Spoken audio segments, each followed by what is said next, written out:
ஆதிசங்கரர் பிரம்மச்சாரியாக இருந்த காலத்தில் தினந்தோறும் பிச்சை எடுத்து உண்பது வழக்கமாக இருந்தது. ஒரு துவாதேசி நாளன்று அவர் ஒரு ஏழை பெண்மணியின் வீட்டின் முன் நின்று பவதி பிக்ஷான் தேகி என்று கூறி பிச்சை கேட்டார். அந்த பெண்மணி மிகவும் ஏழ்மை நிலையில் இருந்தார். வீட்டில் ஒரு துளி உணவு கூட இல்லை. எனினும் ஆதிசங்கரர் போன்ற ஒரு தெய்வ குழந்தையை வெறும் கையுடன் அனுப்ப விரும்பாத அவர் அடுத்த நாள் பரணைக்காக வைத்திருந்த ஒரே ஒரு வாடிய நெல்லிக்காயை மட்டும் எடுத்து வந்து மிகுந்த பக்தியுடன் ஆதிசங்கரருக்கு பிச்சை அளித்தார். அந்த பெண்ணின் அன்பால் நெகிழ்ந்த ஆதிசங்கரர் அவருக்கு செல்வம் அருளுமாறு மகாலட்சுமியை பிரார்த்தித்தார். ஆனால் அந்த பெண்மணி முற்பிறவியில் எந்த தர்மமும் செய்யவில்லை என்பதால் இந்த பிறவியில் அவருக்கு செல்வம் வழங்க முடியாது என மகாலட்சுமி முதலில் மறுத்ததாக கூறப்படுகிறது.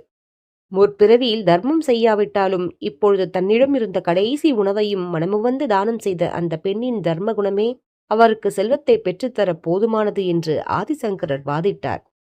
அவர் மகாலட்சுமியை துதித்து கனகதார சோஸ்திரத்தை பாடினார்.